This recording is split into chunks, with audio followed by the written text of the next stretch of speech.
It's always a pleasure to see you talk about the very various films you're part of. This film might be about space, but for me, it's mostly about internal space, about a journey into the mind. Yeah, it Do you is. agree? It was pretty clever of old James Gray, I think, to put us out in the abyss, of an ultimate space, endless space, to be a film really about the journey of the soul, the self.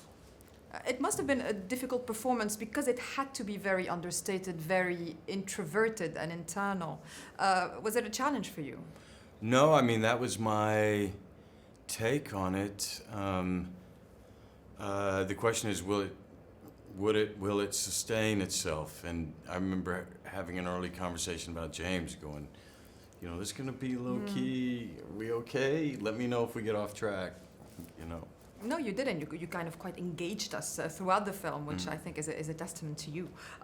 These films are visually beautiful. How much you get interested in the beauty of the image, especially that you're very interested in art yourself, in paintings and architecture. Very, very, very, very much. I mean, being a cinema lover as well. To be floating out in front of Neptune, a perceived Neptune, is quite extraordinary, and really it's got to go out to Hoyte van Hoytema, our DP, his crew, and James, who designed the look of this, which is visually stunning.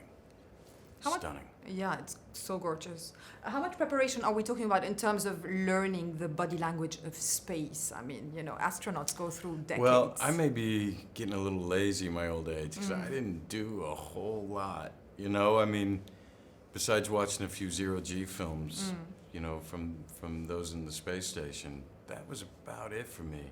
Because for us, they're strapping us up on wires, we're hanging, we're trying to make it look real and still emote. So, is it the kind of film that you're able to watch obviously as a producer, watch yourself in, and how much do you enjoy that, doing both, being involved in all aspects of it?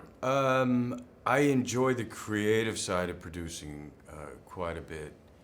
I've been doing it so long, I don't really have a problem watching myself per se.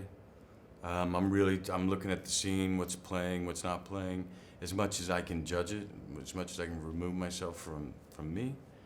But it's all part of the process of putting a film together is like a Rubik's Cube. Yes. Once you have all the pieces, there's still a long ways to go, and I find that bit As a fun. great movie lover yourself, how much do you enjoy being part of film festivals? Obviously, we've seen you in Cannes again this year, and here, it's really a celebration of love for cinema. Yeah, and that's what I appreciate, and there's history, and so many greats have wandered these halls and been through here and brought their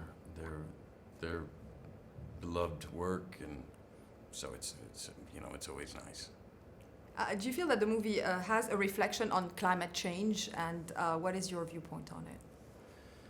No, I don't think it. I don't think this film addresses that.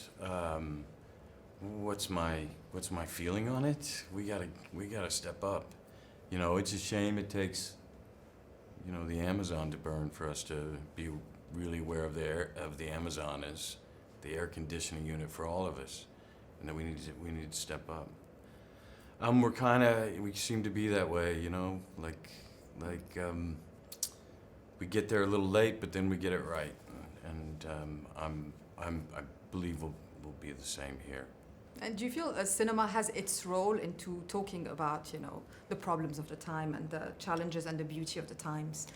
The role of cinema in all this? Well, I believe they have to reflect our time. I believe that's what makes them special. It's what gives us insight, what gives us, helps create the debate. Absolutely. I don't think they really land unless they relate to our time, even comedies. Yeah. And finally, our Swiss viewers wanted to know how it was visiting Art Basel. I believe you've been there recently? Not recently. It's been a few years for me, but it's a mecca for art. It's fantastic.